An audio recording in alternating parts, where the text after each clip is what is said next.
the moment that you've all been waiting for. From just north of the border, he's the hombre with no nombre. Mi hermano from another mamo. He's got an ass that just won't quit. El Numero Uno. That's right. We're back. The Hogsman Podcast, El Numero Uno, Mike Camden. Guess who's not here? Devin's not here. Big Duke said maybe next week. But guess what day today is? 420, bro. It's April 20th. Happy 420, everybody. I'm sure a lot of people are out there smoking the ganj. Yeah. And celebrating. But it's been 2 weeks since we've been on. A lot has happened. Yes. A lot has happened, Adam. You went and traveled the country real quick. Yes. And let's catch up. Let's. So, got some wrestling in the past few weekends. So get this shit, right? You know how I hurt my calf? Mm-hmm. Maybe 6, 7, 8 months ago, something like that. Yeah. Healed up from that injury. So, what was it, about 3 Sundays ago? Here at Level Up School, the Level Up Pro Wrestling School, we were taping for the IWTV show. And I get in there with a young man named James Brady. He's from St. Louis. Him and his wife, who is also a wrestler named Savannah Stone. They moved here to San Diego and they started training here at Level Up. They've already worked, been trained out in St. Louis, and they've been a few places. But so they matched me up with him for the day, and I was like, okay, cool, man. Let's have some fun. He's a young man, pretty athletic, solid wrestler. And we go over the match. And every match prior to us that day was like squash matches. So I'm like, oh, cool. James, we can actually go up there and, get some wrestling in, get some time in, because these motherfuckers ain't doing nothing. They're just basically beating the shit out of each other in like 2 or 3 minutes and calling it a day. It's like we can go in there and actually work. So, we plan the match out, go out there and start working. About a minute and a half, 2 minutes in, I take an arm drag. And I pulled something in my leg. Literally, like, right up in, like, my groin area, like, I felt a pop. And I just go, oh, shit. So, trying to, like, assess the situation in my head, like, how bad of a injury did I just sustain? Start getting up, and I'm like, oh, yeah, there's, something loose down there, you know? And I tell James, I go, hey, man, we're going to have to start taking this home. I'm hurt. And he did exactly what I said, man. He, I called a few more things to kind of just gift wrap the match up, and we took it home really quickly. We did about a 3-minute match. And I was worried, man, because the following weekend, I had a big fucking weekend of wrestling ahead of me. I had a Friday night show. I had 2 shows on Saturday, and I had championship wrestling from Hollywood on Sunday, which I'm probably going to have 2 matches at, right? Yeah. So I'm sitting out there, and I'm just like, how bad of an injury is this, right? I can still walk, but it doesn't feel like there's a bolt loose down there, right? And so the whole week, I'm taking it easy. I'm not doing anything. I'm just kind of evaluate my legs, see where I'm at.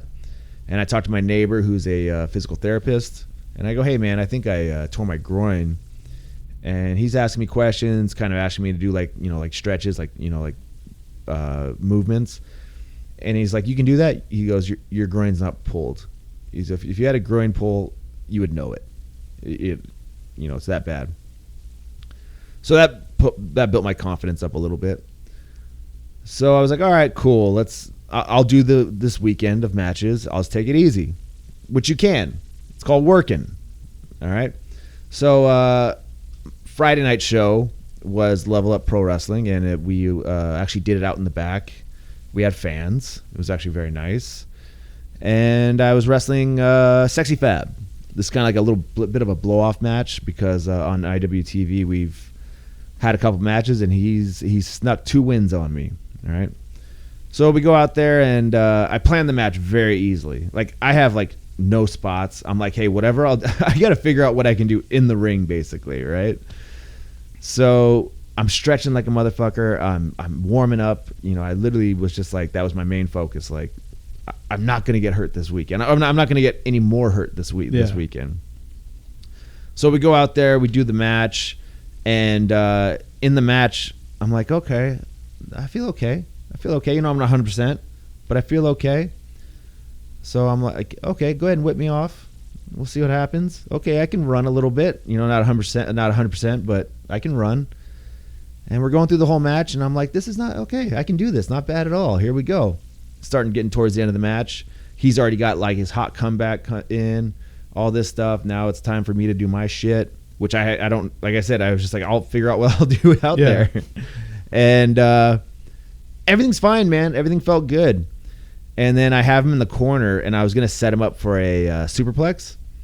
So right before that, I give him a chop, and then I was like, oh, let's throw another strike in there. European uppercut. Big mistake.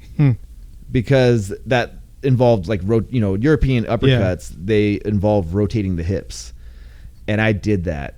And I was like, oh, bad decision. You know, just an immediate pain. It didn't get, I didn't injure myself anything worse. I just aggravated, and I even told Fab, like, oh, shouldn't have done that one. And you can see my face, like, when it does show up on IWTV, like, you can see I hurt myself. Yeah. Anyways, set him up for the superplex, hit him with the superplex, and then we went home not too long after that. And I was like, okay, cool. Got through that match. All right. I think I'm going to be okay. So Saturday, 2 shows, one at 4 o'clock and one at 7 o'clock. The 4 o'clock show is that Dolce de Luce. Something like that, yeah. Something like that. And it's Devin and I taking on the team of Rancho Camacho and Jack Cartwheel. So went out there, and like I said, I was like, hey, Dev, it's the Devin show. Yeah. Go do your thing. I'll jump in there every once in a while. But you're picking up a lot of the slack here. So we went out there, had the match. Everything was fine. Got through that one. Pretty simple match. Nothing, it's not going to knock your dick in or anything. It's just a match. Yeah. I'm hurt. Hide me. Devin, get out there. Go do whatever you can with these kids. So then I had another match, and this match was, at night was for Canna Pro, and it was against Tito, Bad Dude Tito, also known as Tito Escondido.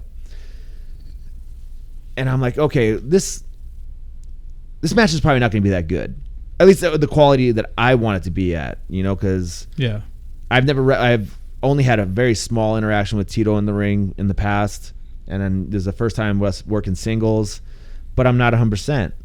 I can't really move that well. I can wrestle, but I'm just not going to, be doing anything fancy, I guess you could say. So earlier, something happened, and Devin got put on the card. Yes, somebody who was supposed to be on the show couldn't make it. Something like that. So Devin was going to wrestle Hunter. And I'm like, okay, well, here's a easy solution to my match to kind of hide me, I guess you could say. And I went up to Benny. He was handling the card. And I go, hey, Benny, I'm hurt. And Benny's like, yeah. And I'm like, since Devin is being put on in a match with Hunter, how about let me go out there with Tito, maybe work a few minutes, and then we'll have Devin run in, put the boots to Tito, and then Devin and I will beat up on Tito, and then Hunter will come running out, and we'll make this into a tag match. And it'll hide me basically, right? And it'll liven up the match. It'll be a better match because there'll be more going on rather than just Tito and I. And so anyways, Benny goes, that's a great idea. Let's do it. And Tito showed up, and I told him, I was like, hey, I'm hurt, and here's the plan. So, and Tito's cool with that, man. I'll tell you, Tito is 100% a professional. 100% a professional. And so we go out there, we plan a little bit for our little, small singles match we're going to have. And it went really well, man. It was really good. Tito's excellent in the ring, and this is something you hear about a lot of wrestlers, being solid in the ring. But if you've never been in the ring with them, you don't know exactly how good they are. Yeah. And I've heard a lot about Tito and how good he is. I'll tell you what, he lives up to it, man. The guy lives up to it. He's awesome. He's awesome in the ring. And I do eventually want to have a singles match with him when I'm 100% healthy. But it was cool, man. It was a lot of fun. We didn't even like go tag style. I just go, listen, let's just make it a fight. Let's make it like tornado style, basically, like lucha style. Ain't no tags. Just whoever's in the ring is fighting. And eventually the crowd like doesn't really get it, or they don't really pick up on it too much. They're just like, yeah, whatever's just happening in the ring, they accept. Yeah. But yeah, man, Tito went off that night. It was crazy. He did a big crossbody off the top. I caught him. And then he did a whisper in the wind. Big man doing a whisper in the wind. That's a big guy doing that, man. It is. That's crazy. It is. So, anyways, got through Saturday. I was like, all right, we're doing good here. We're doing good. In the mornings on Saturday and Sunday mornings, it was obviously a little painful. Yeah. But I would just kind of walk it off throughout the day. So I was like, cool. We got Saturday done. Devin was spending that at my house because we had championship in the morning. And we're driving home on the 8. Devin and I almost watched somebody die on the freeway. This car is in the I'm in the middle lane. Devin's behind me, following me. And a car comes flying up the fast lane. And there's like 2 cars. And this probably happened like 100 feet in front of us. For some reason, this car in the fast lane's flying. And then all of a sudden, it just starts fishtailing, goes whipping into the towards the shoulder. So the 8 is what, 4 or 5 lanes in some parts. Yeah. And it whips into the number 2 lane, almost hits a car, fishtails through in front of me, and then almost hits another car that's on the near the shoulder, and then boom, pulls off to the shoulder safely. And I'm like, holy crap. This thing was fishtailing out of control the whole time. I immediately get on my phone, by the way, guys, my phone is hooked up to my Bluetooth, so it's hands-free. And I go, Devin, did you just see that? And he goes, what the fuck was that? It was nuts, bro. It's one of those things where you watch it and you're just like, I can't believe that person just pulled that off. Yeah. So anyways, went home, stayed at my place. The next morning, Matthew Shaw, also known as Sweet Robin Shaw, and Jordan Cruz met up at my house, and we drove with Shaw up to championship. We had 2 matches that day, both against the first one was against the Bodega, but it was against Slice Boogie and Papo Esco. I've never been in the ring with Slice Boogie. That was a lot of fun. We didn't do much gnarly stuff. The finish was already determined. The office gave us the finish, and they gave us, I think, like 8 minutes. So basically all you're doing is just kind of killing time until the finish. Yeah. So I went in there with Slice, did a little bit of wrestling with him. It was cool, man. Slice is a good guy, big man, and but yeah, it was cool. It was a good experience locking up with him and getting a little bit of wrestling in. And then we just took it home. I think it was like actually I shouldn't probably give away the finish. Don't give away. It's already let them see it. Yeah. So I didn't. Thank you. And then we had a match. It was a fatal 4-way elimination style tag team match. So it was the Hogsman, Devin and myself, the Bodega, Slice Boogie, and Papa Esco. 4 minutes of heat, also known as Midnight Heat now on Championship Wrestling from Hollywood. And then the team of Honest John and Anthony Idol. Uh-oh. So, I think we were... Oh, I shouldn't tell you the finish on this stuff, too. Was there any dissension between you and your former tag partner, Honest John? A little bit. But, man, so that match happened, and then made it through the weekend. And going into that match, I was like, this is the last match. Get through this without completely tearing your leg off. Yeah. And we'll be good. And as soon as the match finished, I was like, sweet. I made it through the weekend. And solid weekend of wrestling. And I was tired as can be Monday, and kind of just took the next few days off, let my leg heal up. And that's it, man. That was my wrestling weekend. Came back from injury. Have you wrestled again since? No. I told, I was like, I had nothing booked until like next month. Oh, okay. And I was like, I'm just going to chill out and let my leg heal up, this injury. And, yeah, man. But it was nice to wrestle back in front of fans. Yeah. You know, it's funny because a lot of these debuting kids from Level Up, they've never wrestled in front of fans before. That was their first time. And it was funny because you could see that. They only have experience wrestling for IWTV in the school with no fans. They don't understand, you know, the interaction with fans. So it was pretty interesting seeing that. But that's, you know, you can, if you just stand back and you just watch the first couple matches, you'll see, okay, what's this crowd all about? Are they about the high spots? Are they about the interaction with the fans? Are they with the character work? And yeah, it was a character work and fan interaction kind of crowd. They want to be talked to. They want to be involved. They don't want to just see people going through the motions. Yeah. They actually want to see a performance, I guess you could say, of character. Yeah. I don't know.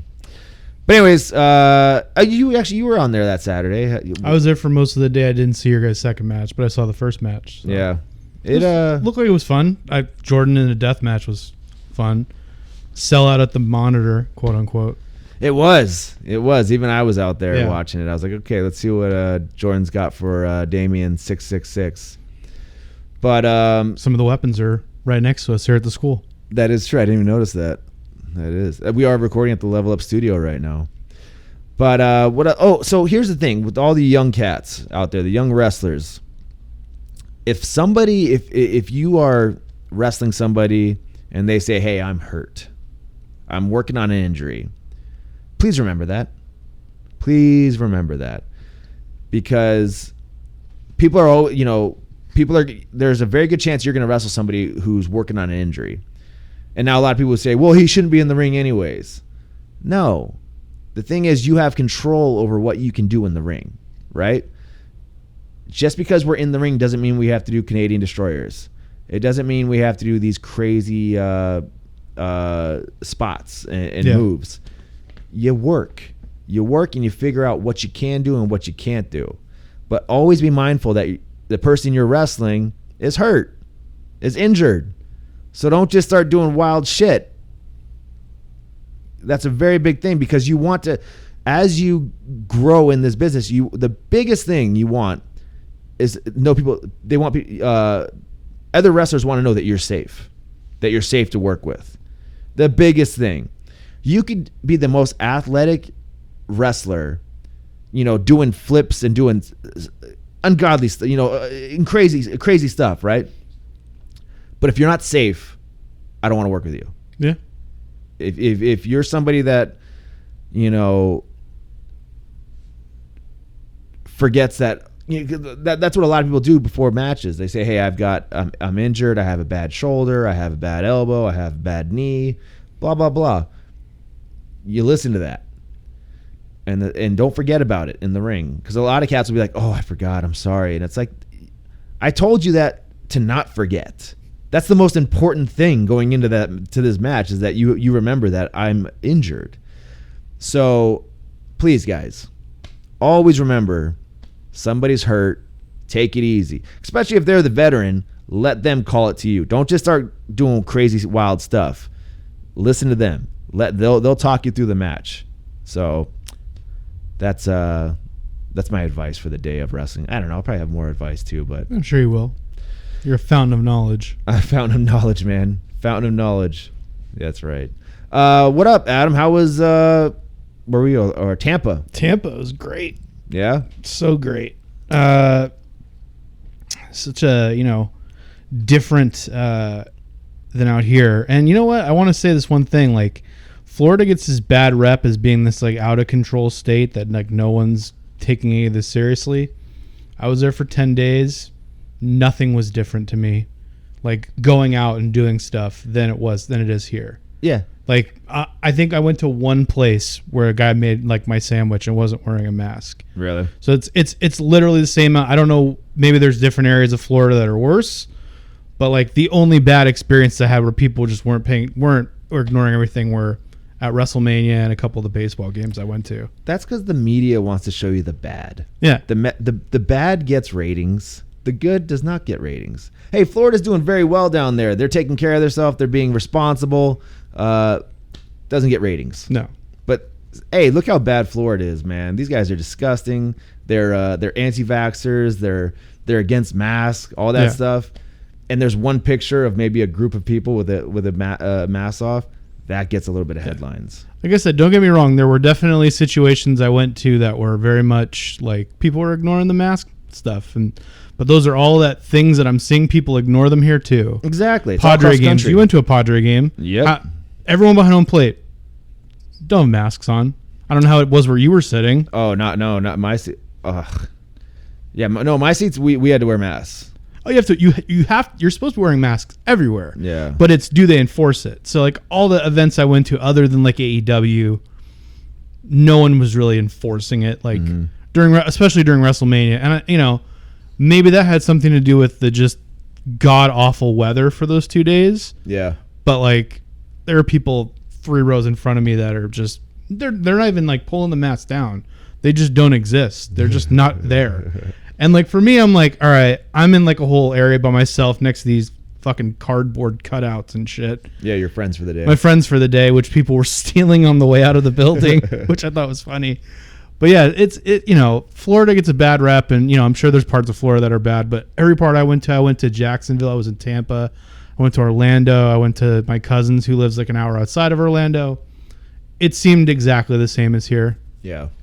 But no, I had a great time. It was nice to get out and do stuff. And did you hit any indie shows up?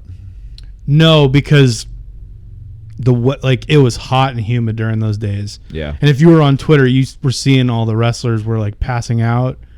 I and, saw throwing like up. the first day, a lot of it seems like a lot of the GCW or I don't know if there's, but is it the collect? I think it was a collective show.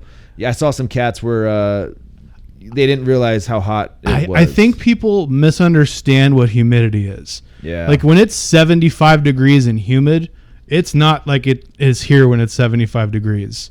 Humidity will take your breath away, literally. Suck the life out of you just standing. So these people are doing all these high spots and shit, and it's the middle of the day, and it's even if it's 70, 80 degrees, it's much hotter than that. So yeah, there was a lot of that going on. I feel like that stopped as it went on, but no, I really didn't know what was going on there. Like I knew Bloodsport was happening, but I didn't really know where it was. I couldn't figure out the tickets. Like I tried to look, and I was like, "Is this an event where people can go?" So I just kind of gave up after a while. But I did stuff most days I was there anyway. So I saw. I don't know if he was trying to create noise, but he made a lot of noise. Teddy Hart. Yeah, I saw him. You saw him? I saw him walking around WrestleMania. It's hard to miss. Okay, yeah, big purple fucking thing. He got kicked out of a couple of indie shows I saw, but no, I saw him walking around the stadium at WrestleMania. Just hard to miss him. Yeah, he's shiny, a lot of shine in his dress attire. Yeah. Yeah, that seemed like it was big news for the indies was Teddy Hart being present. I saw I guess he got asked to leave one show. Somebody has posted video of like somebody yelling at him, threatening to fight him and all that kind of stuff. It's weird, man, because I was reading like the Twitter responses to a lot of what Teddy Hart was doing out there. And they were like, oh, somebody should kick his ass or, somebody fight him, beat his ass. I'll pay for somebody to beat his ass, all that kind of stuff. And it's like, I don't really condone that kind of stuff. Like, I don't know what happened with, whatever happened with that Maria Maniac girl. Maria Manic, but there was a girlfriend he had a long time ago who he brought out to Florida, and then she disappeared. Yeah, and everybody's convinced he had something to do with it. Yeah. The Maria Manic thing, there's a lot of stuff that he beat her and whatnot. Well, I don't know because there was one incident where it actually got posted on like online. Yeah. And I don't know what happened out of that, like as far as legal wise, if he got even put I up don't know the legal. I don't even know if there's a way to tie him to all of that. But yeah, then there was the he's part of a school in Florida with a guy Chasen Rance, who's a convicted pedophile, who still runs a school where he has underage kids there sometimes. Yeah, I know that's a big controversy. That's the thing people don't like about him. But it's weird, man, because I saw a lot of the responses on Twitter was like, beat him up, like, kick his ass. And it's like, hold on here. First of all, from what I've heard, Teddy Hart ain't no pushover. The man knows how to fight, right? So okay. Also, let the legal system figure it out. Yeah, I know the legal system moves slow, right? But whatever's gonna happen to him, let the legal system take care of it, because you don't want to like be that person that's like, I'm going to carry the indie wrestling torch and I'm going to go fight Teddy Hart, right? Let's say you do fight him. What if you get in trouble? What if you get arrested? Now you're just as fucked. If you don't want him at your show, just kick him out. It's exactly as simple as that. Like, and I'm all for that too. Like I don't want wrestlers coming out and ganging up, trying to like physically get involved with escorting somebody out. That's why security's there. That's why the promoter or whoever's running the show should be like, hey, Teddy, we're gonna have to ask you to leave. I feel like that would happen if Joey showed up to a show right now too. Oh, 100%. They would just do the same thing. 100%. But the wrestlers shouldn't be asked to work security. No. Yeah, exactly. They're there to be, talent. They're there to perform in ring. Have security, or if the promoter, take somebody to the side and go, hey man, I need to ask you to leave. That's it. Don't make a big stink out of it. Just bring the person to the side and say, hey, I need to ask you to leave. Yeah. And I know Teddy Hart's obviously a very infamous name in wrestling, but just handle it just like any person in the crowd that you would ask to leave. Bring him to the side and say, hey, I need to ask you to leave. And that's it, man. And hopefully that's about the most you can do. If not, then you call in, security, you call in law enforcement or whoever to remove them from the venue. But that's my advice. Yeah. I don't, like I said, I don't want wrestlers getting physically involved, escorting a fan out, like or you said, escorting somebody out. That could turn into a legal matter for you then. Yeah, exactly. And do you really want to have a legal matter because of Teddy Hart? Like, no, I don't want to have a legal matter at all. Yeah. So I don't know, but I just saw that was a big controversy out there that was going on all weekend. What else happened? Anything? That's all. The rain, the weather sucked. Whew, man, yeah. So I had seen on the weather radars that it would look like it was going to rain, but it didn't seem like it was going to be that big of a deal. And then as I'm literally pulling into the parking lot the first day, thunder, lightning, just rain. Like like rain out anywhere other than California is so different. Like I'm sure you've seen it in like Chicago or when you were out in Florida. Like the rain is just like, it's like dropping like 100 buckets of water on you at once. So you're like drenched immediately. So like at first I was going to park and then they were like, well, we're sending all our parking lot attendants inside because the weather's terrible. Then I finally parked. It's pouring. I have no idea how they're going to start this show on time. So then they finally do. All the wrestlers come out. They do the whole big Vince McMahon intro. They do the opening, and then, all right, everyone, head back to the concourse. There's thunder and lightning in the area, and everyone goes back up. And I have no fucking idea what's going on. I guess on the Peacock they were doing interviews with guys, and then finally we get told. We don't even get told the show started. We hear a promo package airing. We're like, okay, I guess we're going back out there. So we all head back out there, and it's pouring for most of the beginning of the show, and then finally it stops. But like the next day was all day like a fucking hurricane. Yeah. I'm driving to a baseball game in St. Petersburg, which is like 20 minutes from Tampa, and it's like pouring, thunder, lightning. It literally is like a hurricane almost. Like the wind is blowing. Like I can't even see in front of me 5 feet. Like I'm just driving 40 miles an hour on a fucking turnpike to get to this baseball game, which is inside.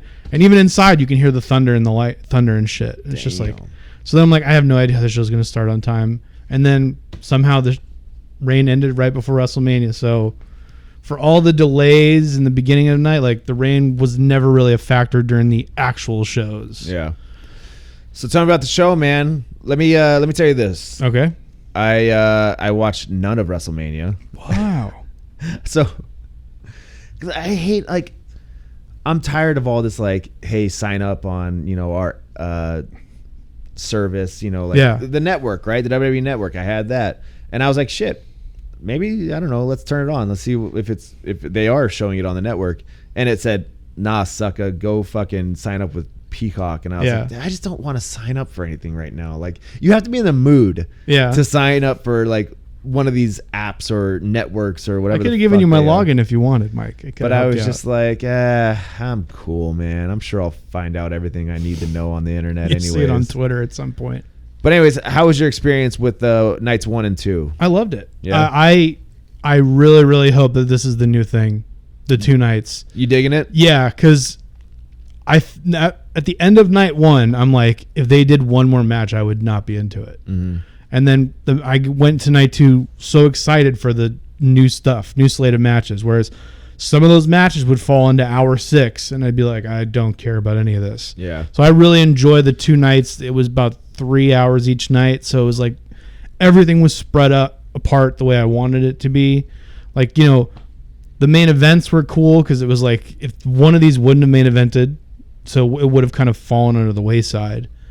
But no, I really enjoyed it. I hope it continues to be that way. Like the matches themselves, the show, it was just good to see, some of those WWE guys again, like live. Like I had good seats. All right, night 1, what was the match of the night for you?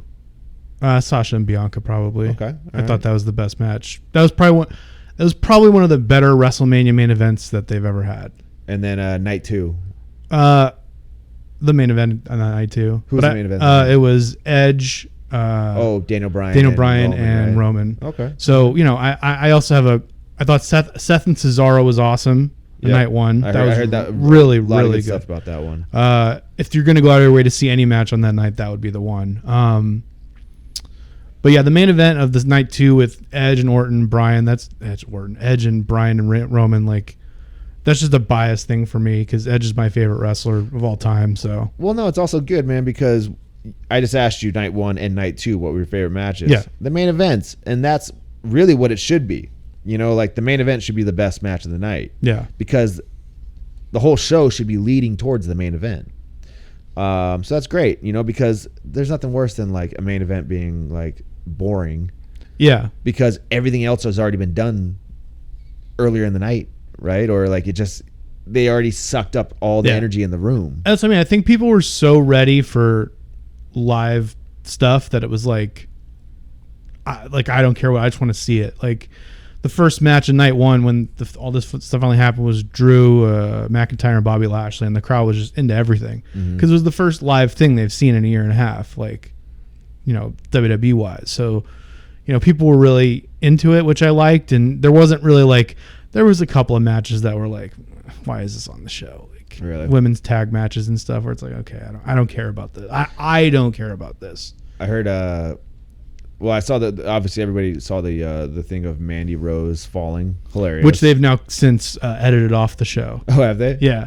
Hilarious. I mean, it's not her fault. Oh, and I completely understand why that happened. It was still, I think, raining at that point when they were coming out for that match. Oh, really? So it was wet on the ramp, I'm sure, and that's what. And I'm sure she had newish boots, which were probably not slip resistant. Exactly. So the minute she stepped, whoop. Yeah. No, I mean it's funny. It's just it's not her fault. It's just an accident. It's not as funny as Titus sliding under the ring. That's the greatest thing in the world. But it was close. It was pretty funny. And then didn't Dana Brooke have like a little bit of a nip slip going on? That's what I heard. I couldn't see it from where I was. Yeah. But I heard on TV her boob popped out. Dude, some of those girls, man, their ring attire, it's like, damn, you very confident that nothing's gonna fall out. I see these things sometimes, and like Sasha has them a lot, where I'm just like, wow, like if one thing goes wrong, like your whole chest is just gonna be out for the world to see. And I'm like, they must just be really well made. Like, yeah. Give it up to Mikaze, who makes all the women's gear. Isn't her husband Mikaze? Yeah, he's the one that makes like all the wrestlers' gear at this point. I think he's the main seamstress there. Really? Which is it still seamstress if it's a guy? Taylor, I guess. I don't know. I have no idea on that one. But anyway, so that's cool. So you enjoyed WrestleMania? I enjoyed it. Yeah, I really like that Roman's not getting cheered now. That's the smart part about fans. Like all right, guys, you got what you wanted. Now don't flip it, because the normal thing that fans will do is like, he's cool now, so let's cheer him. Yeah. They're like, no, we're in on it now. We're gonna boo him. We're in on the gimmick now. We're gonna boo Roman. So I like that, because every other year they're booing him, but he's supposed to be a face, and it's just like it's just annoying. Yeah. So, but I liked it. Yeah, no, I had a great time. Can't complain. I liked the seating setup. It was nice. No one next to me other than A little bit of room to stretch a out. little bit of room to stretch out. I had a couple people that were like 6 seats down, 5 seats down. I'm like, if you keep this part, I'd love that. Like, pandemic or not, like vaccinations or not, man. If you can keep it like this, I'd love it.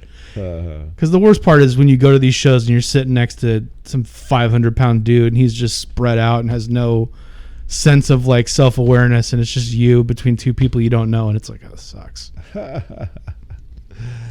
Well, that's good, man. I'm glad you had a good time out there. And then you were out there for how long? 10 days. Damn. Yeah, AEW is cool too. Tell me about I'll give them AEW. credit that a very easy venue to get into. It's literally right next to the Jacksonville Jaguars football stadium. It's like their amphitheater. Yeah, it's really easy to get into. Really good building. Everyone is, again, spread apart. So, the show was fun. Very quick. I thought they did more tapings than what they do. I assume they do some tapings without fans then, because there's a whole show that they taped the next week that came out that isn't live. They're not taping it live, but for some reason, like I thought for some reason they taped 2 shows in one night, but they don't. So did they just do a Dynamite when you were there? They did like 2 matches that are like for AEW Dark, and then they just went straight into Dynamite, which was cool. Mike Tyson was there. It's funny. He doesn't look very interested, but that's the crazy thing. Like, I understand what AEW is trying to recreate. Yeah. As far as using Mike Tyson, they're trying to recreate what they did with Stone Cold. It just doesn't work. No, not with Tyson of today. And I think doing that right now with the amount of people they have in that building, I'm like, it's like 1,200 people cheering Mike Tyson. It's like, yeah, it still feels very meh to me. It's crazy. I just watched the Stone Cold biography on That was awesome. A&E, right? A&E, yeah. It was really good. Really good. Actually, it's weird because it didn't get too deep into his personal life. It was more about the on-screen stuff. I saw more of his personal life than I'd been wondering for years about his daughters. I knew they existed, and I knew they lived in England. I was like, does he have a relationship with these girls? Like, so that was like interesting to finally hear him talk about that, because I've heard the Frost McFang story 7,000 times. Oh, of course. I've heard the Sportatorium the stories. Sportatorium. I've heard the Owen dropping him on his head thing 1,000 times. Like, all these stories I've heard. So like, that was the stuff that fascinated me, was some of his personal life that I really don't know. But it barely touched the real personal stuff. So that's the funny thing. Is like, you found out the most you've ever known about his personal life, right? But it wasn't that deep at all.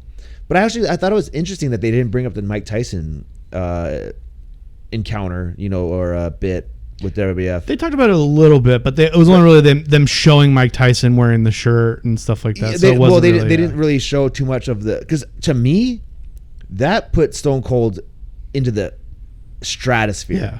Because you got to remember, back then, let's say this was probably 97, 98. 98. Back then, Mike Tyson was a complete lunatic, according to everybody. This man was fighting people out in the streets. He was fighting people during press conferences. He's telling reporters that he's gonna fuck them until they love him. Yeah. Like, he's saying that he's talking. He's gonna eat people's children. He was a savage back then, and he just got out of prison. And you really thought like this guy could murder somebody at any point.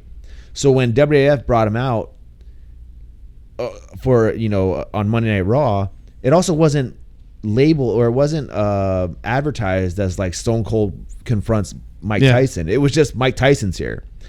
So they brought Mike Tyson out. Vince is trying. Mike Tyson's got a posse. Remember that? He had a posse of people. Yep. And Vince McMahon is like trying to interview him, trying to do his thing. The glass breaks, and you're like, holy shit! What the fuck's about to happen? And of course, Stone Cold cuts this incredible promo on him, and they get into it. Yeah. And Vince is playing it perfectly. You ruined it. Yeah. You ruined it. And it made Stone Cold like the baddest motherfucker in the world because they get into it without Tyson punching him or making Austin look bad. They literally made it look like Austin and Tyson were on the same level. Yes, which I think legitimized him even more to people. Where they're like, "Oh, this dude's a badass." Like, and like I said, at that time, you did not want to fuck with Tyson. And then, you know, obviously it's all, you know, agreed upon in the back. Yeah. But him being out there on national TV, Stone Cold shoving Mike Tyson, that took him to the next level, man. I thought that was, you know, obviously the Austin 316 promo was like the moment for him. Yeah. But that Tyson moment took him to that next level. Yeah, because you don't remember much of what happened after that Austin 316 promo. Like, you know, the promo happened, and then you know he had a feud with Bret Hart. Yeah. But after that Tyson thing, you know, he won the title, and then that was the year of Austin was 98, where he just fucking tore through everybody. Yeah. Like, are you an Austin guy or a Rock guy? Austin, 100%. Yeah, I'm the same way. Yeah. I just remember, like, when I started really getting into wrestling, that was around the time, like, when that was starting to happen. I was like, I thought Rock was cool, but I always, when like you said, when that glass shatters, it's like you get goosebumps thinking about it even today. Like, you're just like, you knew something was cool was about to happen. Just watching that old footage from that biography, it just brought me back to my like childhood. Yeah. But yeah, I mean, so then AEW tries recreating with Tyson, right? That first time, that was a complete shit show, right? Yeah. Where that one fucking dude who's like an indie director for movie, like, he's just acting like an idiot. There's just no point to it, man. They're trying to recreate this moment that WWF made back in 98 or whatever. And it just doesn't work, man. It just didn't work. And then like they had him back again, and this time he turned on, or he helped Jericho. He helped Jericho because now that group are now faces now. Yeah. And Jericho cut a killer fucking promo before that. Yeah. Probably the best promo Jericho's cut in a long time, which is saying something for him. Yeah. It just doesn't have that same spark.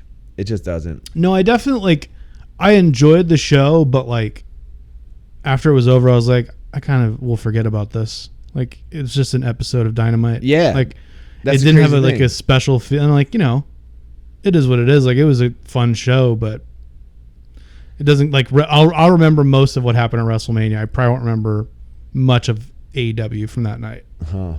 Interesting, man. That's not to say that they're bad or any of that stuff. Like, I still think week to week AEW is more watchable. Like WWE, like it's completely unwatchable week to week now. Like Mania was like its own thing. Like after Mania, I was like, I don't even know where they're going half this shit. Like Randy Orton won a match because Alexa Bliss was spewing black goo, and then there was no. I heard that went over like a wet fart. Yeah, it literally booze. Like no one knew what happened, and I had to like ask people who were watching. I like texted Devin. I was like, "Did they explain what just happened?" Because all I saw was her come out of a box, spewing black goo like she was some horror villain, and then the lights just went out and they were gone. I got a question. How long was that match with Randy and the Fiend? Maybe 10 minutes. So they had to like put this makeup on her in like that box, because she came out normal looking, right? She came out normal looking, but I assume like inside the box was like people that just threw that on her while they were doing. But they had to do that like within like. Yeah. Did she immediately go into that box? No. I saw her a little bit, and then I completely. It's to their credit, like they got the focus in the ring where I didn't even notice she disappeared. Yeah. Like with the box coming out too. The box was not there when Randy walked out. And then Randy did his whole thing. The lights went out. They showed him. I looked and I was like, "Oh, there's a giant fucking box there." A little bit of magicians. Yeah. Usually I notice it, like, but I didn't notice it that time. But I was thinking that because I saw the picture of her coming out, and then like it was like a Pop Goes the Weasel. Jack in the Box. Jack in the Box, that thing. Because she was like cranking the little lever, right? And she looked like her character that she'd been dressed up as for the past however many months. And then I saw that picture, and I also saw like a little bit of a clip on Twitter where it's like kind of like bleeding down her face, that black stuff. And I was like, damn, like they did this makeup job to her while this match was going on. Like, this is pretty fucking good stuff. Like, as far as like, it looks great. Yeah. It looked great. Like I said, I didn't watch it, so I don't know. Like, I didn't have that moment of like, what the fuck's going on? I'm just looking at it like, yo, she looks crazy. And makeup work looks great. Yeah. And they did it within 10 minutes. That's pretty nuts, man. It's a shame you didn't watch it because I wanted to talk to you about Bad Bunny's performance and what you thought. Oh, okay. So I have no ground. Well, no, I do have grounds to talk about it, but I didn't watch it live. I watched. I saw the Canadian Destroyer. I saw the Falcon Arrows. That's the one thing I wanted to say. Okay. Everyone went nuts about the Canadian Destroyer. All right. And I just I'm not a wrestler. I trained a little bit, but the Canadian Destroyer is all in the guy taking the move. Yes. It's not impressive that he can do that. Literally, the guy who's giving the move is doing nothing. He's doing a front flip. It's all up to the guy who's taking it because they're the ones that have to. They literally have to backflip. And by the way, you're squatting. You're squatting up into a backflip, and you have to lift that guy's weight. And okay, so let me tell you this. What did you think of the match? I thought the match was fine. Excellent. I mean, there was parts of it where he did some cool stuff, but I go back to, again, he's been training every week since January. It's all stuff I'm like, yeah, you should be able to do a hurricanrana or a spinning, I don't know what the fuck it's called, where they wrap their legs around you, spin them around, and a head scissors. Head scissor, yeah, like that shit. I'm like, you should be able to do stuff like that. I would think, in my opinion. Okay, but it sounds like they had a pretty good match. There was never a point in the match where I thought he looked lost. So, and he got a lot of props from guys who I respect, like Randy Orton said he's one of the boys now. I'm like, that's one of those ones where I go, okay, maybe there's more to this than I thought. Like, but at the same time, like, everyone was going nuts about the Canadian Destroyer as like the reason why he was so great, and I was like, that has nothing to do with it. Let's look at everything else. Like, and obviously I saw it from the crowd, so I didn't see his facial expressions. I didn't see how he sold really. I will watch it back at some point, but the match started with Miz and Morrison coming out with 20 to 30 bunnies in the ring. I heard about which that. really threw me off. I was like, this is so fucking stupid. And most of the bunnies were losing ears. Yeah, but kudos to him. He put the work in. I will say that. Listen to what Damian Priest did in an interview where literally they were in the performance center or they went to the tapings and they were training 4 or 5 times a week or whatever it was. Like, he was putting in the effort, which I respect that way more because of knowing that, like, celebrities that come in and train a couple of times, like, they don't. I like celebrities that come in that actually like and love wrestling and want to be better at it and try and put effort into it. Yeah. So like I said, I didn't see the match. I saw some clips. I saw a lot of people going crazy on the Twitter and the social media about it.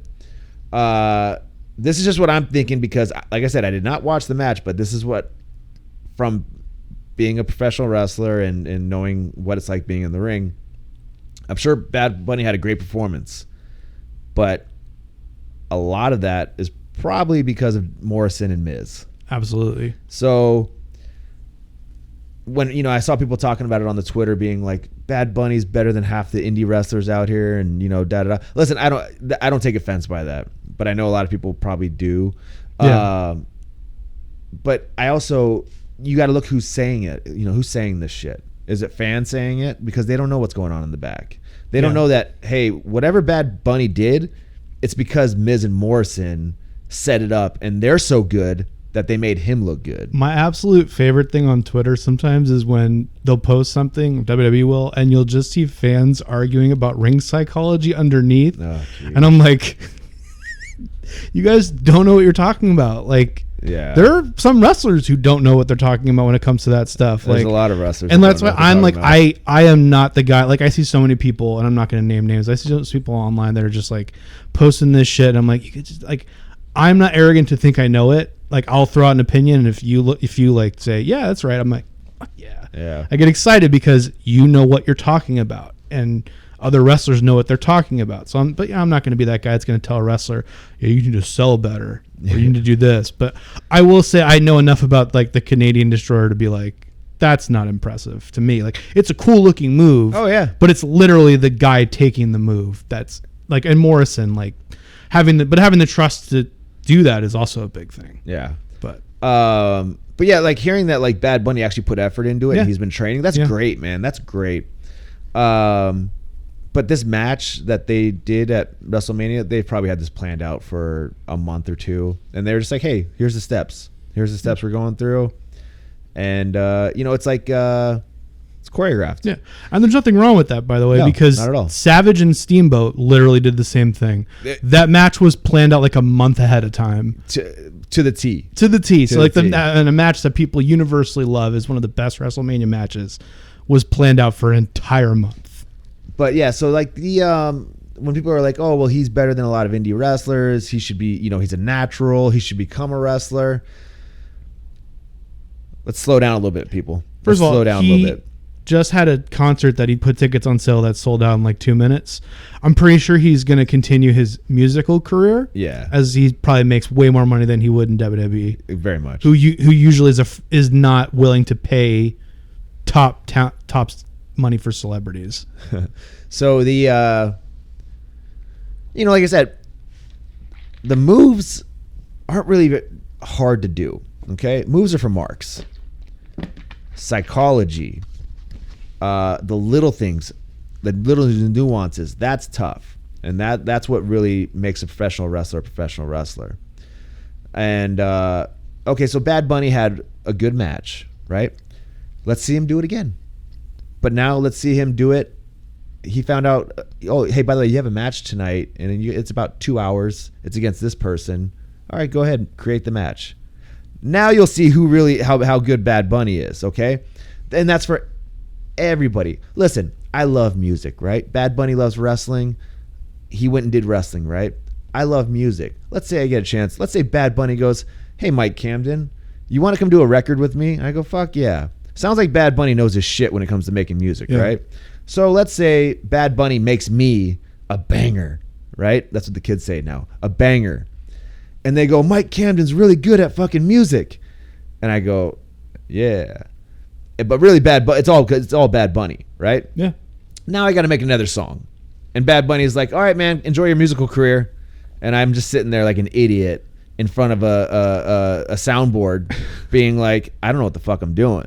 Like I did this once, but I had somebody showing me, holding my hands. And tell you the truth, they probably did more than 50%, probably more 75% than I did. I said some words. Yeah. I sang. They also auto-tuned it up to where I sound really good. So it's one of those things where, listen, he had a good performance, but please give a lot of credit to Miz and Morrison. Yeah. Because they're the ones that are like, "Listen, I'm gonna hold your hand, and you're just gonna follow me.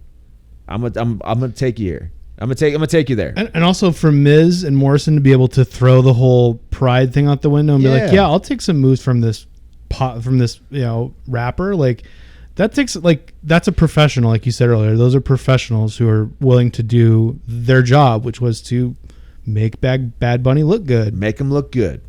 And to tell you the truth, that should be everybody's mindset whenever you get in the ring. My biggest thing is whenever I'm in the ring is I want to make my opponent look as good as possible. That's it. It's probably a pretty stupid idea of me to do that, but I'm more worried, hey, I want my opponent to look as good as possible, if not better than me. And I tell this to a lot of younger wrestlers, because they always get caught up in this, like, well, I got to show that I can wrestle. Bitch, I know you can wrestle. Yeah. Now show me you can make somebody else look good. That's a lot harder. I always say this, like, when the bad guy is trying, the heel is trying to do cool moves because he wants to get a pop. Well, that's not your role, dude. That's not your role. The pop is supposed to go towards the face. You want the crowd to get behind the face. You don't want them to get the crowd to get behind the heel. Then it fucks everything up. And that's why Edge is my favorite wrestler of all time, because during his peak, he never tried to be cool. That's the thing. He just tried to be an asshole and piss everyone off. And it worked. That's just what I think. And ladies and gentlemen, that is just what I think. It's all subjective. It's all subjective. Somebody might come in here and say, "No, get all your moves in. Fuck your opponent." It's all, it's every man for themselves, and that's it. You have to know who you're working with, right? Exactly. That's their thing. But me, I try and make my opponent look as good as possible. If I'm working heel, I don't really try to do too much cool stuff. I try to, wait for the baby face to shine up and get the pops and get the cheers. I want the booze. You know, that's my mindset when I'm working heel. There's another lesson for you guys. Told you I'd have Lessons with Mike a Camden. few more. That's what we should rename the podcast. Just rename the Lessons with Mike Camden. Yeah, man. So, okay, so Bad Bunny, yeah, he had a good performance. And, hey, good for him. I'm glad that he put the time in. He put the effort in. I bet he didn't set up the ring, though. Probably should have helped set up the ring. I think they pay a lot of people top dollar to do that these days. You know. And those people, I hope, got a huge bonus after that weekend. Because I hope Bad Bunny, you know, paid his dues, helped set up the ring. Yeah. In the rain. I don't know. Don't they have a bunch of rings in the back area for people to go over matches? They did at Tropicana Field. I don't know if they had them that day. That would have been awesome if they're like, hey, Bad Bunny, you got to help set up the ring, man. Set up one of these like practice rings in the back. That'd be funny. But anyways, okay, what else is going on? You been watching Falcon Winter Soldier? No, I have not yet. So my wife and I, one of our friends gave us their Disney log on. And I went to check it out the other day because I had nothing. It was like the weekend, I had nothing to do, and it was like, hey, we need your login, and I'm like, I don't want to call our friend. I don't want to call our friend just to be like, hey, give me a log.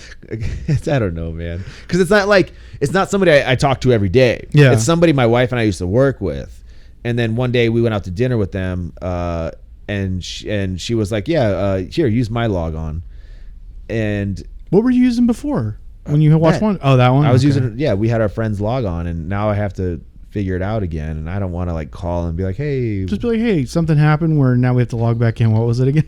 Yeah, no, I'm not. I'll eventually watch it. And you know what? I'll probably binge the fuck out of it because I'm not. There's like finales this week. Yeah, so I'll binge it eventually. It's going to stay on there anyways. You know what I'm looking forward to? This week? Mortal motherfucking Kombat. That's right. That comes out this weekend. Out Friday, I believe, on HBO Max. And your boy will be watching it. People I've seen on Instagram have already said that it's really good. Some people have, because it's in theaters. Some places. It almost got an NC-17 rating. I wish it would, dude. That's Mortal Kombat needs. Yes. But anyways, I'm stoked on this Mortal Kombat movie. It looks great. Can't wait, man. Can't wait. I've been waiting for however long it's been since the last one they made forever ago for them to make another movie. Yeah. Because that second Mortal Kombat movie left a really bad taste in my mouth. Yeah. Complete cast change. Yeah. I get killing Johnny Cage in the first 5 minutes. I get what you're saying. Yep. Not a fan. No, actually, I've been watching the Pods lately. I've been watching Padres games. Padres looking good, man. Yep. They lost their first 2 to the Dodgers, but they didn't get their asses whipped. No. They, that first game of the series went to 12 innings. Yeah. And there was a lot of weird shit that went on in that game at the end. I saw. And then they came up short again the second game because of an unbelievable catch by Mookie Betts. Very good. Anyone else is dropping that ball, and the Padres are tying the game. Yeah, and then they got a win over the Dodgers in the last game of the series. So yeah, Padres looking good, man. I'm stoked on this season. I went to a game. Okay. This was probably about 2 weeks ago. I went to a Monday night game. Probably just wait till all this shit clears up. I was gonna go to a game, but and this doesn't matter for me because I am at this point. But there's you can buy tickets, and it's you require a COVID test or a vaccination to sit in certain seats. Yeah. Well, that doesn't matter for me now. I'm fully vaccinated and I have the card on me and shit. But sorry, I didn't post it on Twitter for everyone to see, like everyone else has been doing. But I went to the game, and this was probably the second weekend of the season. Yeah. I heard opening day. My wife said it was a shit show. Yeah. Complete shit show. So they cleaned it up a little bit. They've gotten their shit together. To go on opening day to get food or a beer or anything like that, you had to order through an app that you had to download. Surprising. Yeah, you had to download off the MLB website, and that was all screwy. People were taking 2 hours to get a beer. So there's no other options. You can't just walk up to a place. You couldn't walk up, and it was a big screwy mess. And then the night that we went, it sounds like they worked it out a little bit, but it's still, you want to go to a game to relax, have fun, talk some shit with your friends, and I just couldn't get comfortable. You have a mask on your face the whole time. It's all spread out, which is fine. I don't give a shit about that. That's cool. But I wasn't comfortable. I just wasn't relaxed in the seat or watching the game. It was just too much. they still had the app thing where you had to order food from the app and all that kind of stuff. I wouldn't care so much about that if the food actually came when it. Yeah. But I heard there was like issue people were waiting 2 hours for their food and stuff. Yeah. I'm like, and I just wasn't down with it. I'm like, you know what? I'll just wait till everything's back to normal, I guess, as normal as it can possibly be, and I'll go, because it just wasn't comfortable for me. And then I heard this past week they obviously they upped the attendance to like 30 something, and then now you can walk up to the concession stands. Okay. You don't have to order through that. You can still order through the app if you want, but if you need. And that's what I want to do. I don't want to order through an app. I want to walk up to the concession stand. Okay, so maybe that is something that's different in Florida than California, because I went to a Tampa Rays Yankees game in Tampa, and I just walked up and bought stuff. Oh, they didn't give a fuck? No, there was no. I mean, there was a station where you could order online and pick up like a soda or thing, but no, they had a Papa John's in the stadium. You could just go get pizza. And then when I went to the game, it was a minor league ballpark, but it was still a major league game, and they had food you could just walk up and get. But yeah, I like it because it wasn't as packed or crowded as a normal game. Yeah. So if I walked up to get food, I knew I could get back in 10 minutes rather than waiting 30 minutes. But yeah, maybe that's the difference. But I want to go to a game at some point this season, but I'm obviously going to go with other people because I'm not a Padre fan. So yeah. But I want to see the team. So it's a fantastic team. And I guess there's a certain area, like they have certain sections for if you have you're fully vaccinated, you can go sit there and not have to wear a mask and all. I think you probably still have to wear a mask. No, they said really you can go mask because if you're fully vaccinated and you're surrounded by people that are fully vaccinated, like, well, what the fuck are we doing here then? I got my second vaccination shot this weekend, and the lady was asking me, she's like, "Oh, are you excited?" I'm like, "Yeah, I'm excited to be able to go do stuff again and not have to wear a mask everywhere." She's like, "Oh, you're probably still gonna have to wear a mask for a while." And then in my head, I'm like, "But why? What are we doing then?"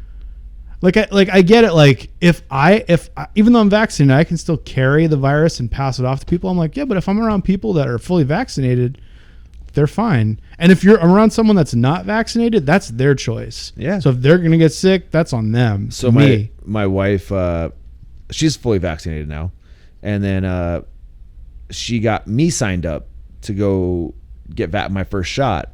So I thought my first shot was gonna be on the 16th at a Rite Aid right near where we live. So I was at my appointment was at 1:00. I walk in, there's like 3 people in line, and get up to the counter, and I'm like, "Hey, I'm here to get my shot. My name's this," and she goes, "Okay, you're the 1:00." I'm like, "Yeah, the 1:00." And she goes, "That guy in front of me was just the 1:00, and I don't see your name on the list." She goes, "Can you check your confirmation text?" It was for the following Friday, but my wife said it was for that day, and so I'm sitting there like, God damn it, I just want to get this like first one out of the way just to get it done. And so I'm like, oh, so I can't just get a shot like right now. And she's like, no. And I'm like, I'm not gonna sit here and bitch, I'll just go. I'll be back in a week, but I want to get it done because I'm going to Mexico next week or next month. Okay. So now we're going I think like the 14th or something like that. We're going down just like the Rosarito area.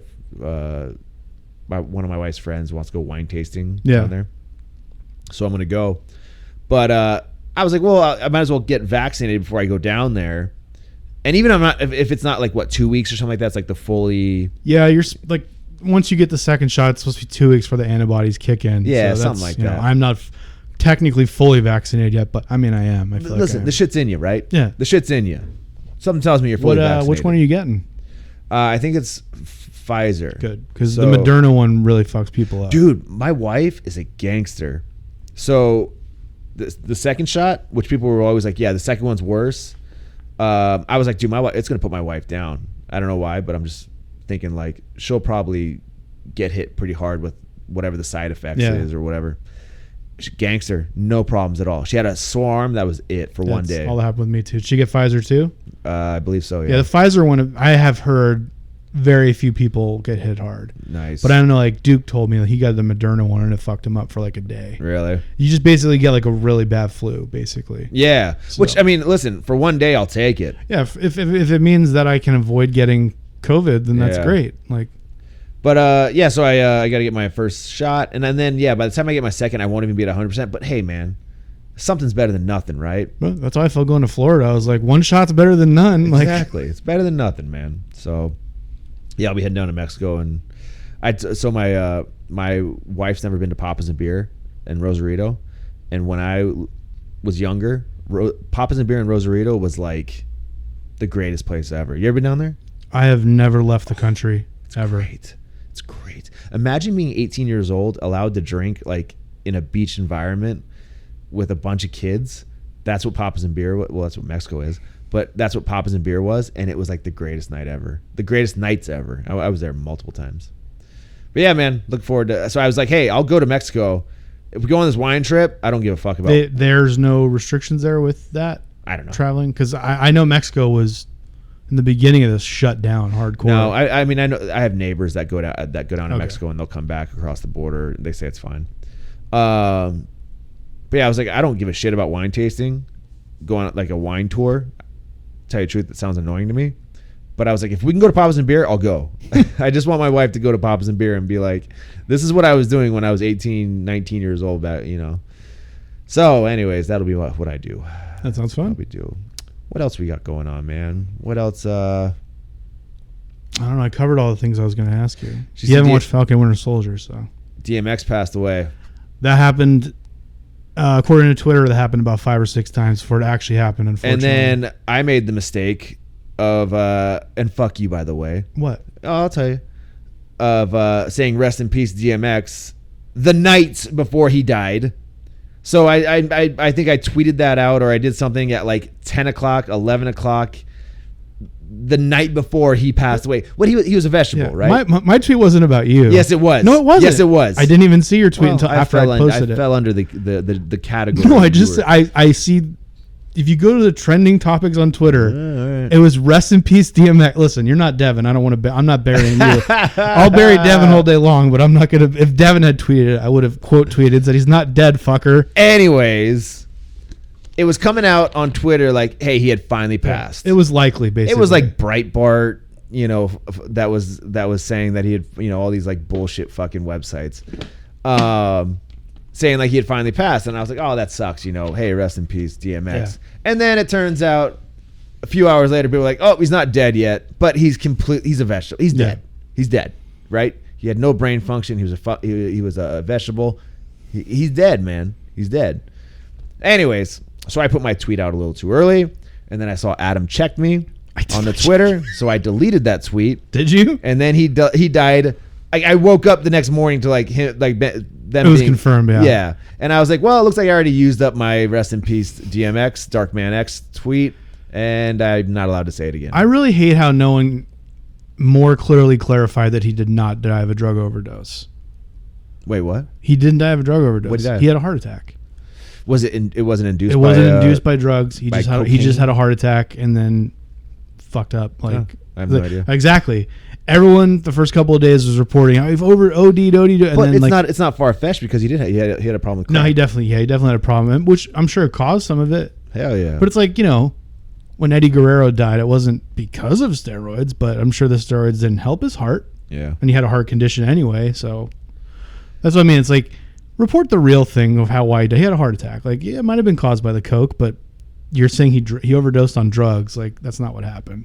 But he was awesome, man. I was a huge DMX fan when I was younger. So underrated. People just looked at him as the guy who yelled, but he was talented lyricist. So I think I started listening to DMX. Okay, so 1998, he put out both albums, right? Yeah. It's Dark and Hell is Hot, and then Flesh of My Flesh, Blood of My Blood. So let's see, 98, I was a sophomore in high school. And I remember telling people about DMX. So I first heard DMX on the Lox song, Money, Power, Respect. He had the last verse and being like, who the fuck is this guy? This guy sounds badass. And, you know, you found out it was DMX. And that name, DMX, those 3 letters put together, for some reason, hit hard. Listen to that, DMX. Yep. And then you hear Darkman X, and you're like, this guy's fucking badass, dude. And you got to remember this for all you youngins out there. When he came out, it was after Biggie, it was after Tupac had been shot. And the rap world kind of reset. They were like, holy fuck, like 2 of the greatest rappers ever just got murdered. And it was because of all this East Coast, West Coast beef. Shit got way too real.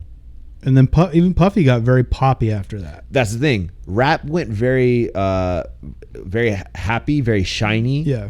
Anybody that remembers rap back in the day, Bad Boy, the shiny clothes, the videos were all like Hype Williams basically made every music video for every rapper, and it was very colorful. And then DMX came out, and this guy was talking about the devil. He was talking about death. He was talking about like the ghettos.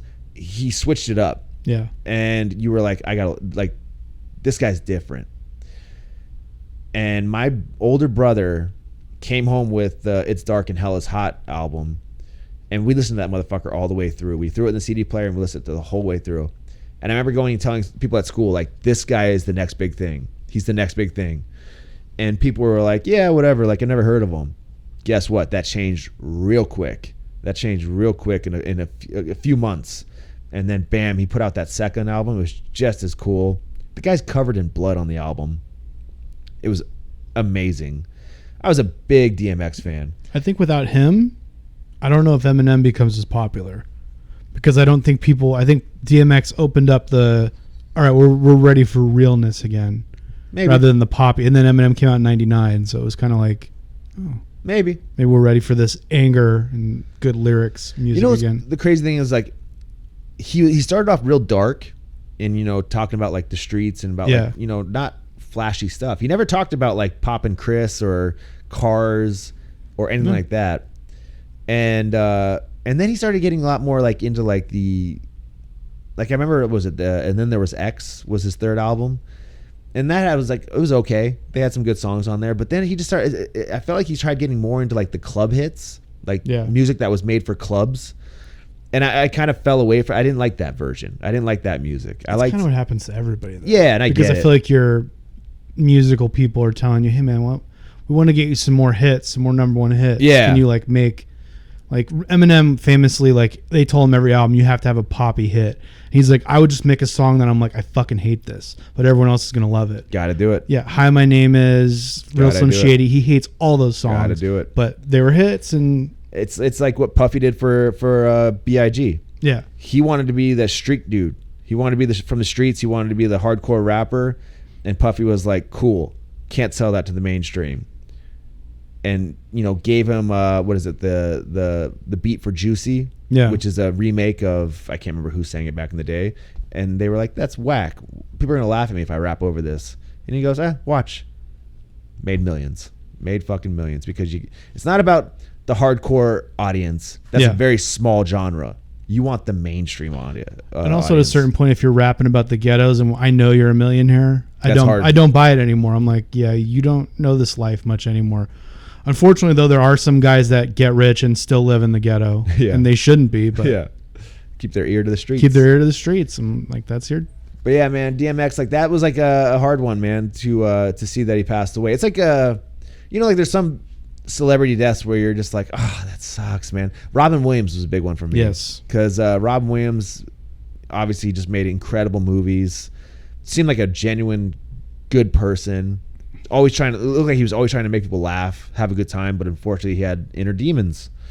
But yeah, like that's like DMX was right up there when I heard, he passed away. I was like, fuck.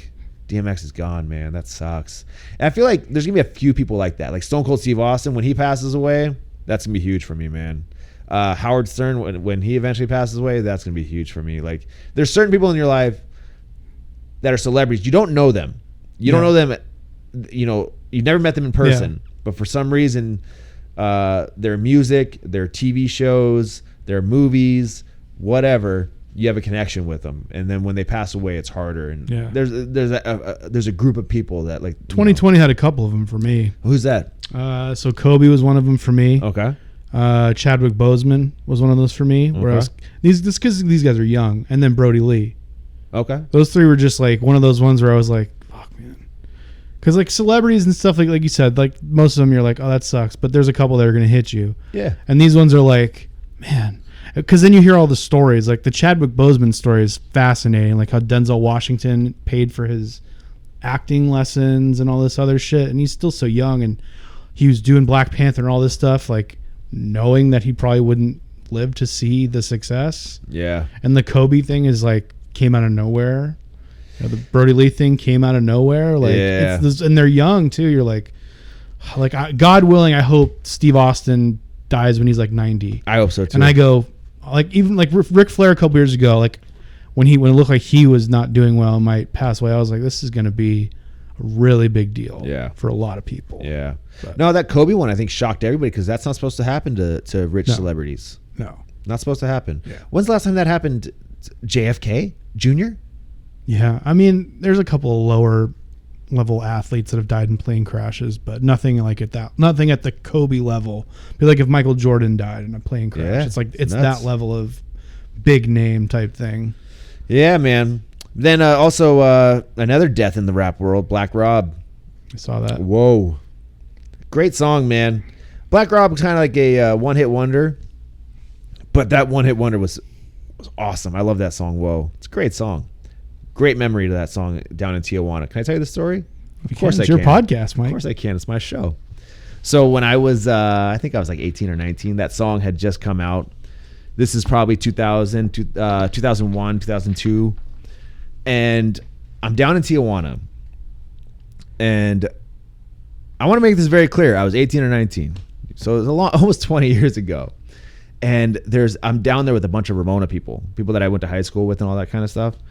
Like that's how we used to do it. We used to mob, like people from Ramona would mob down to Tijuana and go into club safaris. You would just see a lot of people from Ramona down there. And this girl happened to be down there. Her name was Molly. And I had like a thing for Molly back in high school. I don't know, she was like 2 grades above me or something like that. And I'd be walking into like, it was either my small engine class or my auto body class. And she would have the class next to her. And I would just see her walking in and she was like blonde. She was way hot, man.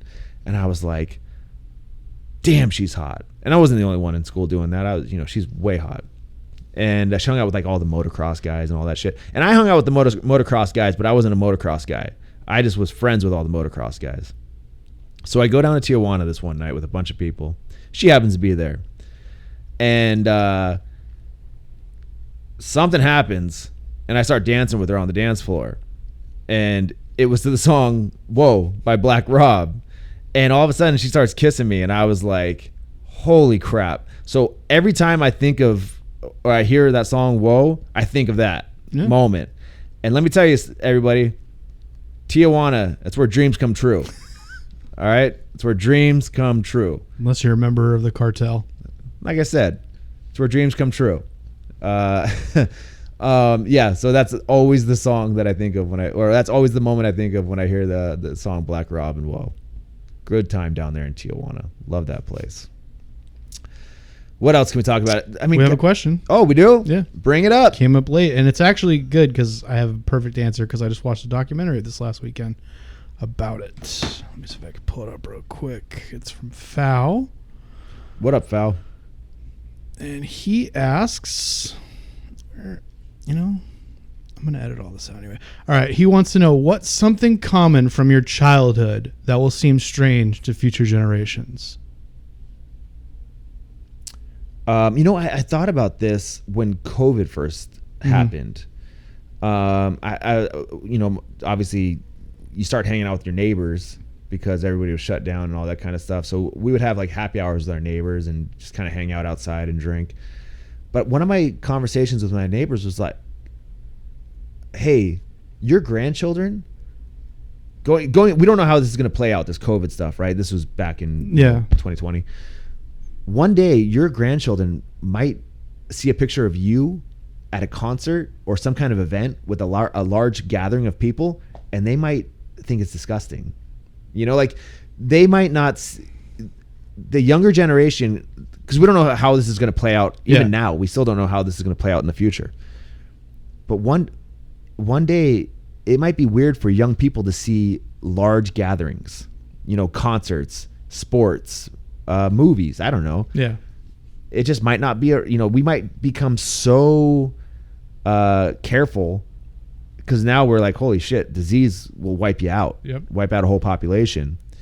We don't want to risk it, so we don't hold large gatherings. What if that happens? That would be crazy. But that would also mean that they've reorganize the way they do live events. Live events Maybe. might not be around anymore. It might all be fucking stream online kind of stuff. Maybe, but Bad Bunny's got a bunch of tour coming up where people are going to be there. So I don't know. Do you have an answer for that? my answer is easy. Blockbuster Video. Yeah. Video store. So I watched a documentary on Netflix. I watched it too. It was fun. I didn't finish it, but I watched most of it. The last Blockbuster. And I know that there were these Blockbusters that existed, but when they're talking about it, I'm like, there will be generations of people that are even like my brother who's 21 now, who they will not be able to comprehend going to a video store. Nope. Or videotapes. They will not be able to comprehend. And for me, that was such a common thing when I was a kid. And even as a, teenager, like video stores, Blockbusters, they still existed. Mm-hmm. Like thinking about that now, I'm like, man, that's got to be so crazy to people looking back at like how this existed. And like watching that documentary, how that lady basically has to fill her own store with new releases she has to go buy if they're not in the store. I'm like, that's so crazy, man. Yeah. No, I watched that documentary. It was awesome because it's our childhood. Yeah. And I mean, Blockbusters are around all the way up till Beth and I were like a couple years in dating. Yeah. So I remember going to Blockbusters with her and picking out a movie. Yeah. Nobody will ever understand. You sit there on your TV now on demand or Netflix or whatever, and you're scrolling through, movies and all this kind of stuff. And it doesn't match the excitement of going into a Blockbuster and being like, yo, what do you want to watch tonight? Oh my God, they have it. Exactly. They have this new release that I can't wait for. A new release. Kids will never understand what it is to pay a late fee for a movie that stayed in your house for a month under the couch that you completely forgot about. My best friend's family were the worst at returning movies. It was so funny. We're talking like, this is back in like VHS days too. Yeah. They would always have VHS like Blockbuster tapes for months at a time, like just still in their possession. And I'm just like, it was so funny. I don't know how they ever thought it was a good idea to take away late fees. I don't remember that. What's the point of Like, what's the point of bringing it back? They're never going to bring them back. And like when people knew Blockbuster was going out of business, like Ron Funches was talking about how he rented a bunch of GameCube games. I would have done the same shit. It was Hell like, yeah. I'm just going to go rent all these games. You're never going to charge me for them. Never. Who cares? But yeah, like I didn't realize that video cassette tapes back in the day when Blockbuster first started were like $100. Yeah. And that's why renting became so, because you couldn't just, like now you don't think about it. You go to the bargain bin in Walmart, like, $5 for American Pie. Like, you know what's funny is the physical form of a movie doesn't really exist anymore. no. It exists on your TV, Yeah. in the cable and the internet, in the like that's crazy, right? I was telling this to I've said this a few times, and it's starting to come true. A lot of people thought I was crazy, but I said I think eventually movie theaters will be obsolete because these movie production companies will just be like, fuck it, just put it on demand. Well, COVID basically forced their hand with that. Exactly. But also it seems to kind of be working, right? Yeah. I mean, why the fuck do you think we have HBO Max? Do you think HBO Max would be around if COVID didn't happen? I don't know. Maybe. It was still going to come out, but I think they changed like Mortal Kombat was just going to be in theaters. I mean, And now it's not. Now it's, okay, we're going to put this on HBO Max. So now they've taken out the middleman, right? Who are the movie theaters. Yep. And now they're going, the production, they're making their own networks or streaming services, right? And they're going, here, put it on this bitch. And then, you might lose a little bit of money, but let's say you put it on your on demand opening night for $20, right? So a family is going to watch it, but guess what? That family might not have gone to the movie theaters. Yeah. They might not have gone to the movie theaters. So you might not have, if it was in the movie theaters, you might have made nothing from that family.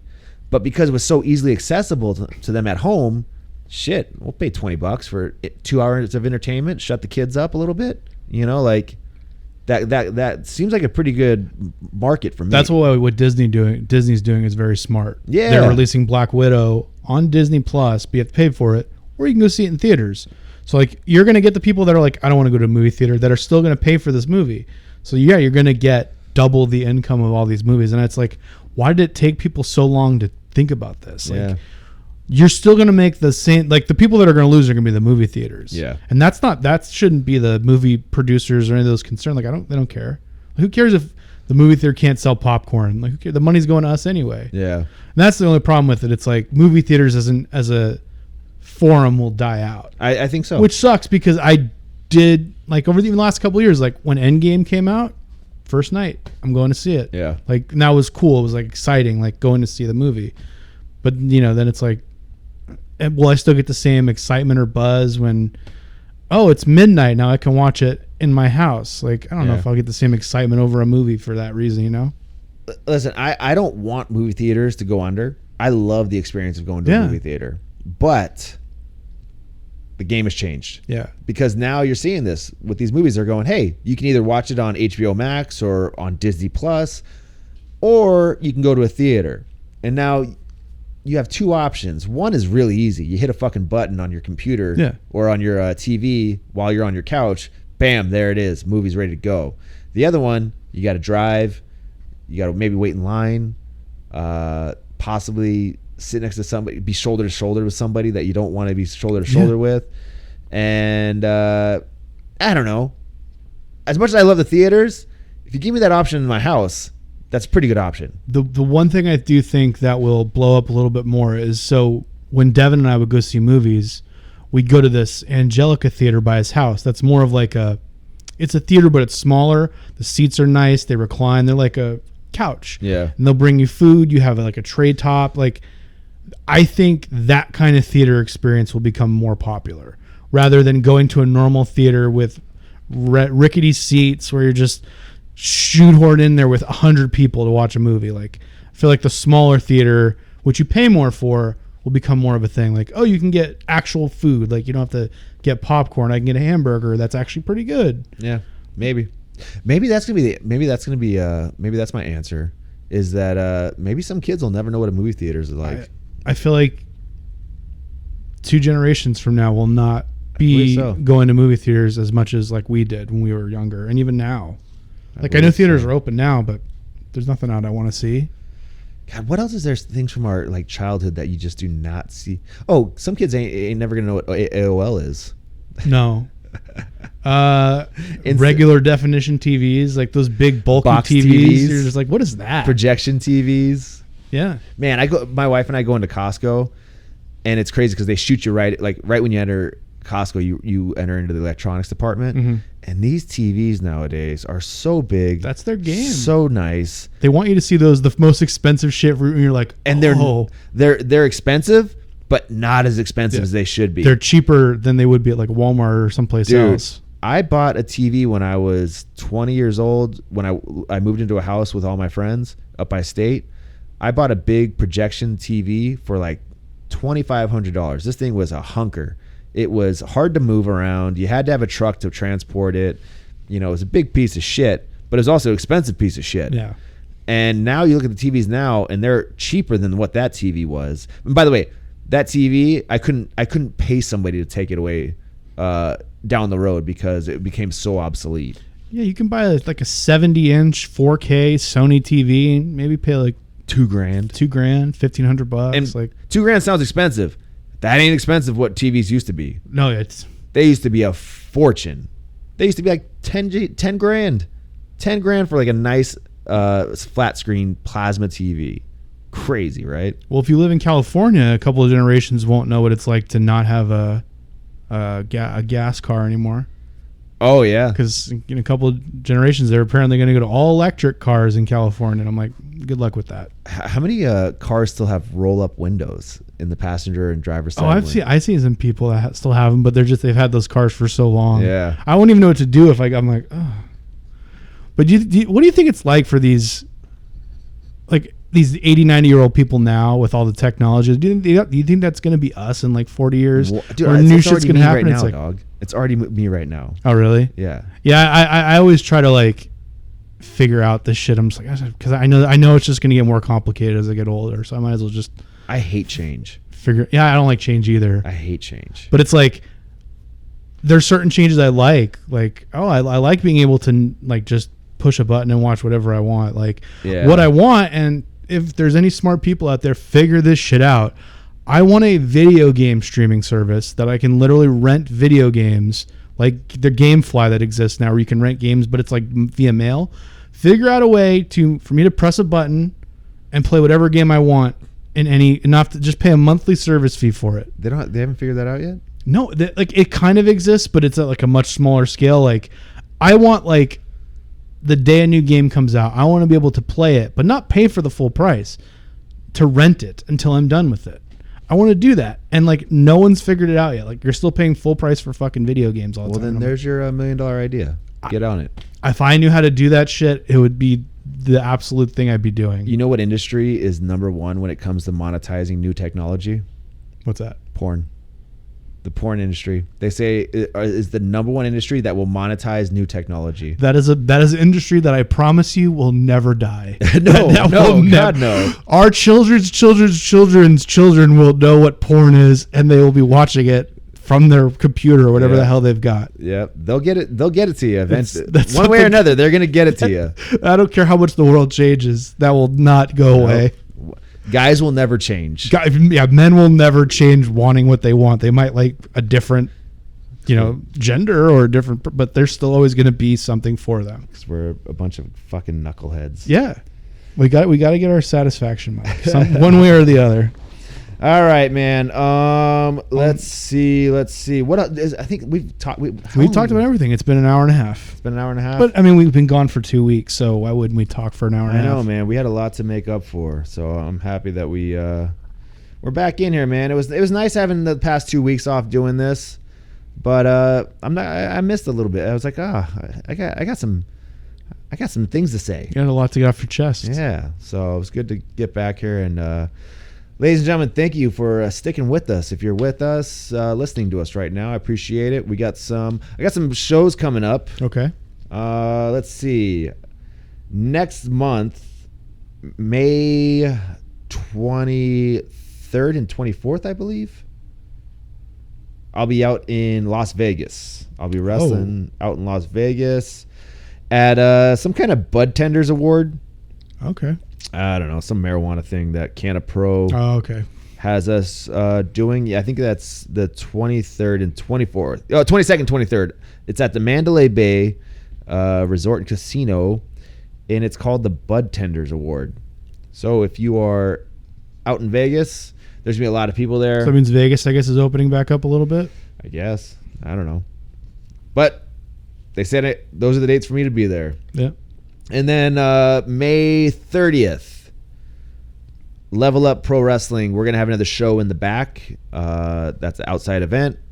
I'm sure all the COVID, what are they called? Provisions? Protocols? Protocols, there you go. Will be in place, masks and all that stuff. But on May 30th, I will be wrestling Judiz. That's right. Judiz is getting back into wrestling. He has not wrestled this whole shutdown, basically all of 2020, all the way up to now. So he's getting back into wrestling. Perhaps that will be a night to record with him. Yeah, maybe. I want to get his ass on here, so we'll figure that out. Someone you said you wanted to have on for a while, so. Yeah, he's my buddy. But yeah, so that's May 30th, Level Up Pro Wrestling. That will be behind the Level Up Pro Wrestling School in the back lot. And then on 6/19, that's June 19th, and that's also 619. There will be a Level Up show, and I believe this is also going to be in the back of Level Up Pro Wrestling in the parking lot area. We'll have another show, so fans, if you want to come check that out, that is on 619. And let's see what else. I believe they might have some big names on that show, but I'm not sure. I'm not gonna let the cat out of the bag yet because I'm not 100% sure, but I believe there will be. And actually, I think they've already released. Hunter and Bestia are gonna have a street fight because King of the Street Fight, Hunter Freeman. Because Hunter is a hardcore guy now. And then on July 20th, Deluce de Lucha. What is it? I think it's Dolce de Lucha. Dolce de Lucha. That's going to be happening, so I'll be at that show too. That's on 6/20, and I believe that's going to also be behind the Level Up School in the parking lot area. So please, those are some dates that we have coming up. Go check them out. And wait. Oh, I was about to say, this is the card. No, it's not. It's the old card. Is that about it, man? Yeah, I just want to do one thing before we sign off. Before anyone asks about the Devon podcast, we're taking a hiatus for right now. That's all I'm going to say. I don't know if we're coming back, but it's going to be on a hiatus for the time being. So Mike will be doing his podcast. Duke will be continuing to do his podcast, but that's it. The last word with Big Duke. I don't know who the guest will be this week, but I'm sure it'll be someone good. If it's not, it's just me and Duke talking. Yeah, listen to the last episode with Chris Terry. God, there was something I wanted to comment. A lot of fun. There was something I wanted to comment on, but I can't remember what it is now. Ain't that a bitch? Oh, well. If we have Chris on, maybe he'll remember and you can talk about it then. Maybe. All right, dudes, ladies and gentlemen, appreciate you listening to us, the Hogsman Podcast. Check us out on Spotify, Apple Podcasts, Google Podcasts, and follow us on the @Hogsman Pod on Instagram and Twitter. Go follow Duke. What is it was it Last Word? Yeah, last word, Big Duke, and then you can follow him at Big Duke as well. Yeah, Big Duke619, I think, is his Twitter handle. That's it, man. All right, ladies and gentlemen, thank you very much. Appreciate it. Have a good weekend. We'll see you next week. If you want the tip, you got to take the whole hog. Adios.